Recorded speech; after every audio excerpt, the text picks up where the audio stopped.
Well, I love productive meetings. Oh, that's a stipulation. It's a very big stipulation. Otherwise, I'm playing Candy Crush. You want to know how Chrissy hates a meeting? She pulls out her phone.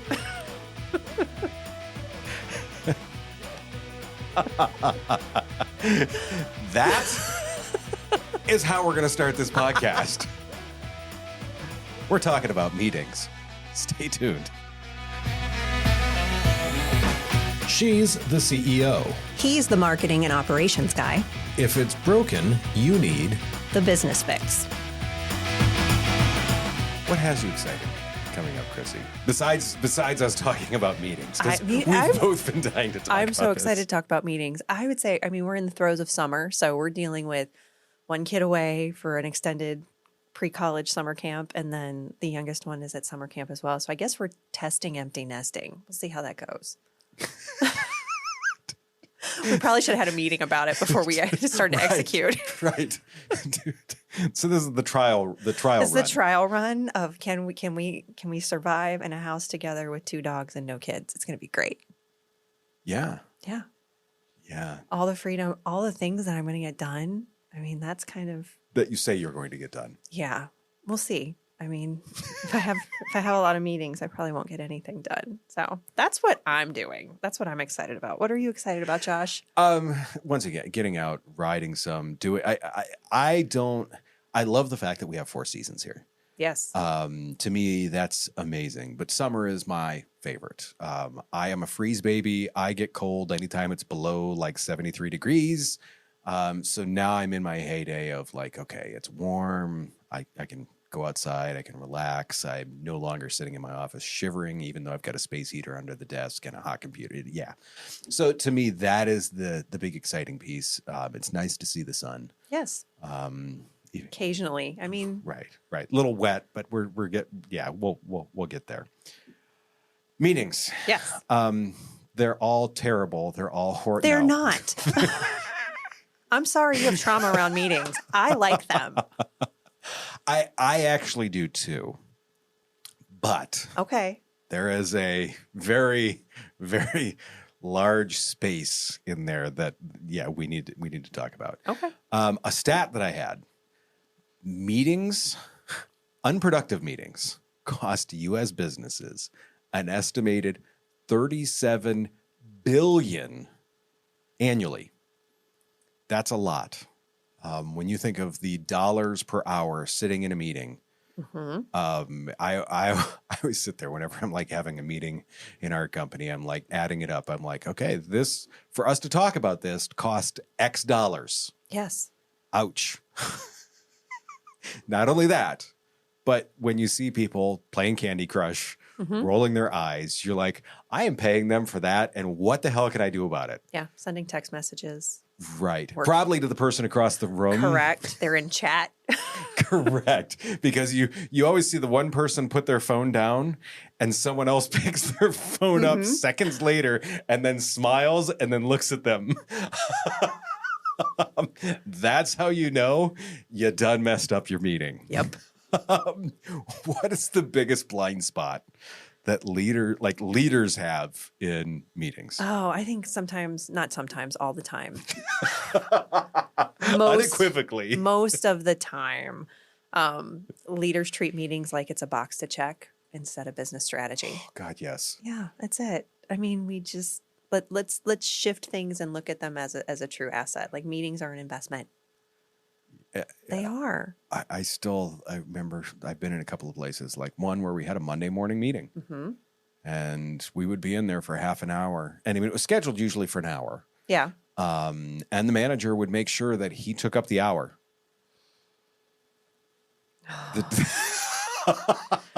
I hope with all the things that are necessary to run the business be effective. We talk about like time is the most expensive currency that we have in our business, right? So every meeting's a decision to pause the actual work that we do, the revenue producing work that we're doing. So it had better earn a spot in the calendar, not just 100%. because you want to feel entertained or you want to take a break. Like that's what, it'd be nice for just take a break. If you want to take a break, don't involve other people. Exactly. Unless they are willing participants. Don't make people hostages and call it a meeting. So I love that piece to it, because when you talk about it, taking people hostage, it's a thing. It is. I've been a meeting hostage this week. God. Yeah. We will not name names. No, we're not going to name names on this. But no, I totally get it. What do you see as the number one, like the thing from a leader out of that? Well, leaders set the tone. And if CEO or manager shows up unprepared, distracted, late is my big one. Don't do that. It sends a message that the meeting doesn't matter, that everybody else's time doesn't matter. Your behavior either reinforces clarity or it invites chaos. There is no in between. You have got to set a good intention and a good tone. And for me, part of it too is having an agenda and having everybody in the meeting understand why we're having the meeting so that they can come prepared, because we want to make decisions and be efficient. When we have a meeting, everybody leaves with a to-do. And that to-do has to be to done by the time we have the next meeting. Yep. I will dive into agendas, because that's a big... That's your thing. Oh yeah. Yes. You kind of talked about the culture and chaos. Yep. Meetings are your culture. They are your culture. Model what you want to see. It's so funny you mentioned the showing up late. The best meetings that I have been involved in, there's some that I do with a group out of Cleveland, where literally we show up for these meetings, and the chairs that are running this are there. They're greeting people as they come in. Yep. They get there 15 minutes early. They're greeting people. Hey, good to see you. Thanks for your time. Thanks for being here. I show up to that meeting, and there's an agenda. Yes. I show up to that meeting just cocked, locked, ready to rock. And I'm like, we are going to get some stuff done. Yes. I am not here. I'm not on my phone. Yeah, it feels so good to do that. How do you, what is your strategy for making a good meeting? Oh. Well, if there is such a thing. There is. I mean, part of it's being intentional and understanding what is the purpose. Every meeting that you schedule has to have a purpose and an intention. Yes. There has to be a reason why you're doing it. And there has to be either an expectation or an outcome that you have leaving that meeting, and things that need to be done as a result. There has to be some type of, whether it's an action item, whether it's closure because of an issue, there has to be a true purpose that has been achieved in the meeting. So for me, it's going in with the intention of, this is what we're doing, helping everybody understand it. And for me too, meetings are go time for CEOs, for managers. That is when you are expected to be on. 100%. Because you have got to, if you're leading the meeting, you have to make sure that everybody knows what's going on and you're able to shepherd where things are going. If you're not leading the meeting, you had better be focused, because there's somebody in that organization who has taken time to prepare, and they need you in some capacity, whether that's just sitting and listening and giving feedback, or that's sitting and listening because then other people will sit and listen too, because you're being a good example. But you've got to be able to participate. How many times do you see people in meetings that aren't involved? Oh, well, it depends on, in our organization, not as often as it used to be, because we've done a lot of work around that. So getting invited to a meeting is a privilege. And when you come prepared. But in organizations that we coach, all the time. It's funny. And the reason why I ask that is I see so many meetings where you do see the person in the back of the room texting. And kind of like we joked about, you see the person text, then you see the person across the room pick up their phone. They laugh. Yep. They look at that person that sent the original and it's funny because they realize they just got invited because they should be invited. They felt that it's like inviting the fourth cousin to your wedding. Yeah. This person works here, so we should probably invite them to the meeting. Yes. No. I mean, if you're having an all company staff meeting, fine, everybody's there. But if you're having a sales and marketing meeting, you're like, we need to invite someone from service delivery. Are you going to talk about service delivery? Are you going to do something that is actually purposeful for that other person's job? No, then you're wasting their time. Right. And you're wasting the company's money. So be effective and efficient. Another thing in meetings, and this is, sidebar, is community meetings. So you serve on a board of directors and you're giving of your time, talent, and treasure. I think it's really important to show up prepared. because that organization, that executive director is depending on you for your decisions and your feedback. And if you're sitting there texting or checking your email or playing Candy Crush, you're not coming and really being in service of your time. No, not at all. Not at all. It's funny you've talked about the purpose and objectives and stuff like that. I may have had the nickname of the meetings dictator. Oh, what did you do? I mean, I would tell people, I'm like, if you see the free time on my calendar, set the meeting. If I do not have an agenda for that meeting 24 hours in advance, Oh, I like that. I am not showing up. 100%. If I look like if the meeting's at 3:00 tomorrow and I look before I go home and there's not an agenda, I'm going to send you a message saying, hey, I'm not going to make it. I need time to prepare. Yeah. I worked at a company where they would send you a message. This is back with AOL Instant Messenger when companies would use that. Right. That was an HR just wonder, I'm sure. Gave you a lot of business.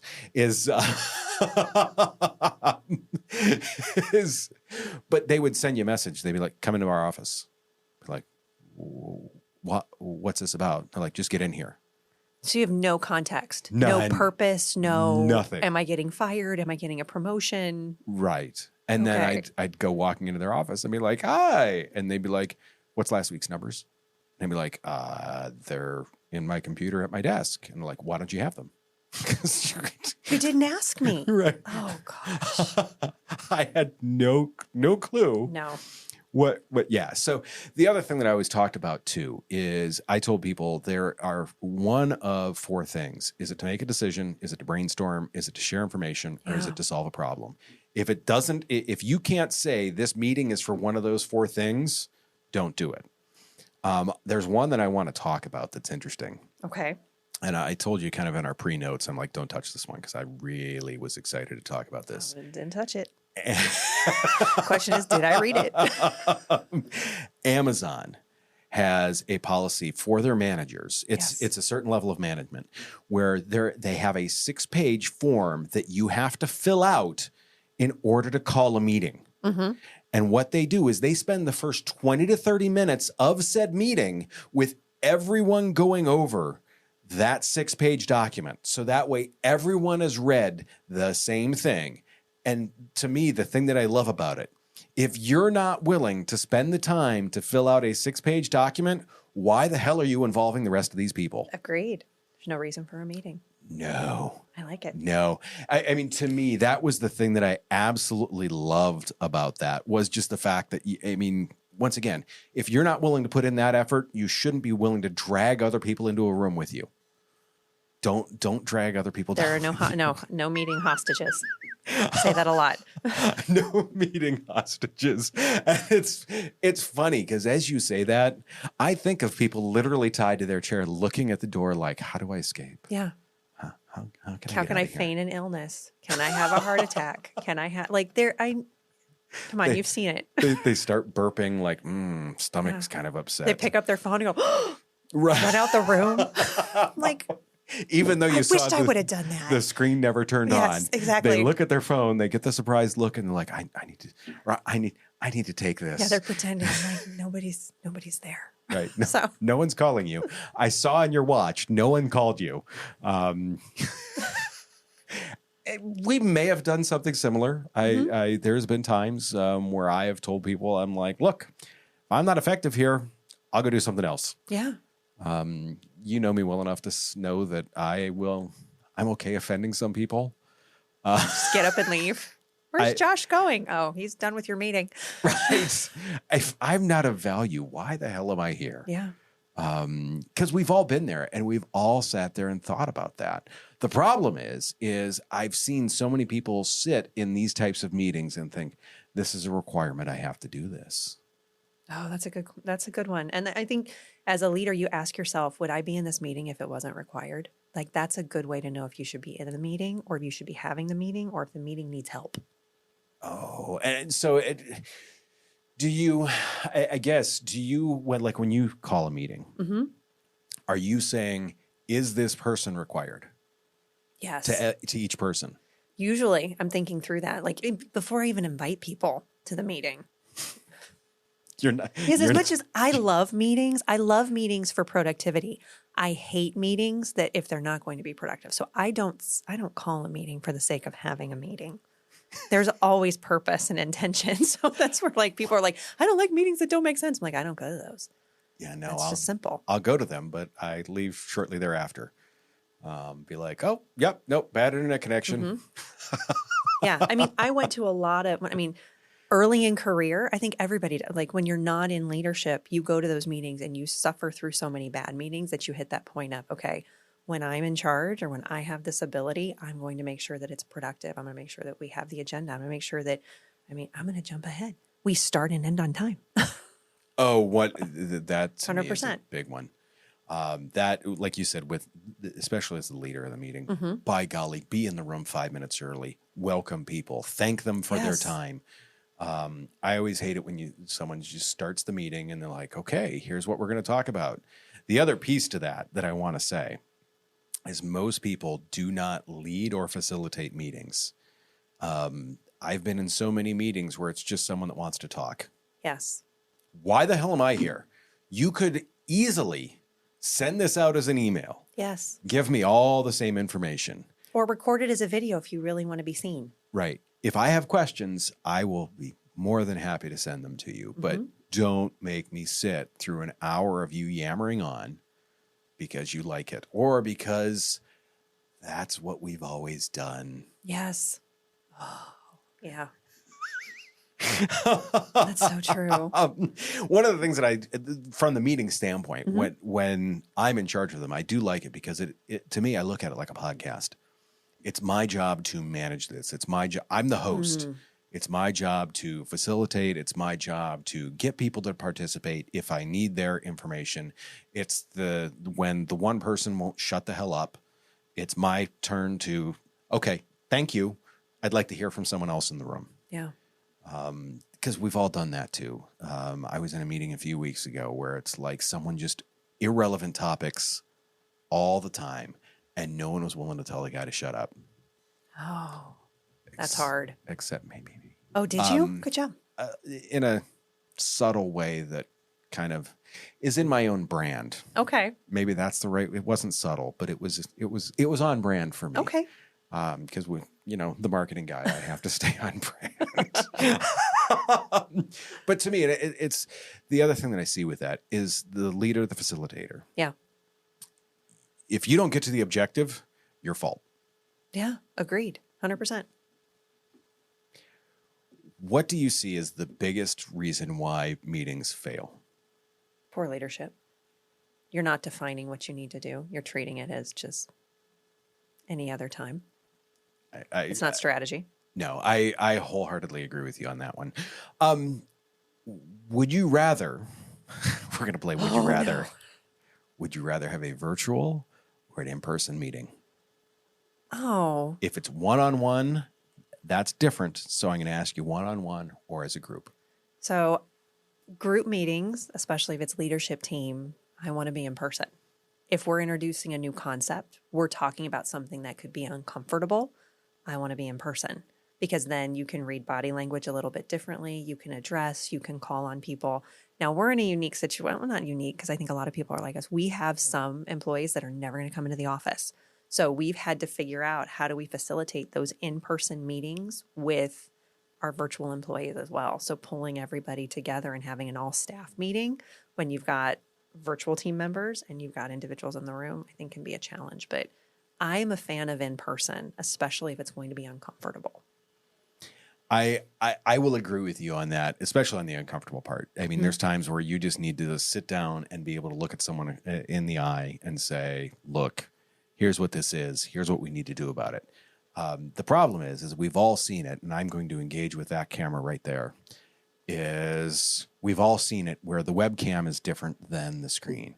So you're telling someone something difficult, like, hey, your performance hasn't been all that great. And you're looking up at the ceiling or you're looking away. Oh, I know exactly what you're talking about. And I mean, because we've all been in meetings like that where the camera's not in the right spot. Yeah. Try doing that as a termination, Josh, where you're trying to coach someone on a virtual termination and they're not even staring at the person. They're staring like in a different, it's like, come Right. on. They're looking over there. They're looking at, yes. Oh, that's a really good one. The other thing that I talk with people about in terms of virtual meetings is camera position is a key, because so many people have their camera low, and when their camera's low and looking up to them, suddenly you're this dominating figure over the camera. Oh, good point. If you're trying to get good feedback from your virtual team, don't look like their overlord. Right. Don't loom over them. I was just working with someone that does therapy, mental health therapy. Oh, gosh. Yes. And I'm like, you do not know how big of an issue this is, that you need to, because they're meeting that way. It's a meeting. Make sure that you're presenting in the way that you want to present. I always hate it when you see from like chin up on someone and there's like 2/3 of the screen above them. And you're like, or straight up their nose. Right. That's my favorite. Straight up their nose. Right. I'm knocking from my phone. Right. You're firing someone and they can see your boogers. Exactly. Awesome. So that is the pieces of virtual meetings that is the pitfalls that I see with those. And that is why I agree with you in many cases. I do like the in-person, especially for those uncomfortable things. Yeah. But if you have to do them, I always talk like camera position. Make sure it's the camera's at eye level, so that way, and make sure you're looking at the camera. Yeah. Don't be looking off into the sunset. Your cat does something. No, you have to make sure that you stay focused on it. Speaking of which, what do you do about phones in meetings? Oh, I call them out. Especially in leadership meetings, or you're in meetings where it's all team. Like if you've got you're leading, but then you've got managers too.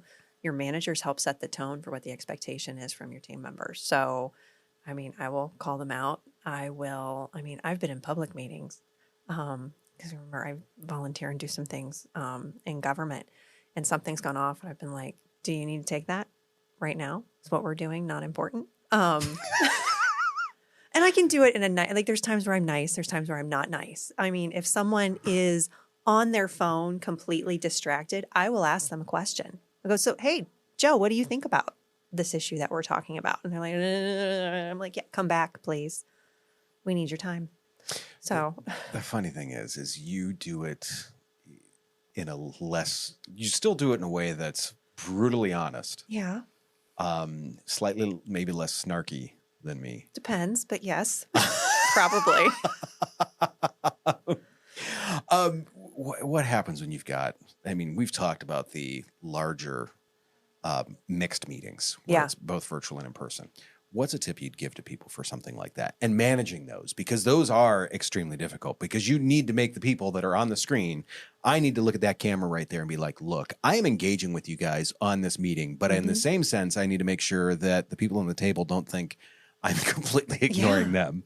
So what are some things that you do in order to make sure that everyone feels like they are a part and valued in the meeting, so they stay engaged and they don't sit there scrolling on their phone? Yeah. So, first, have a freaking plan, people. It's really easy.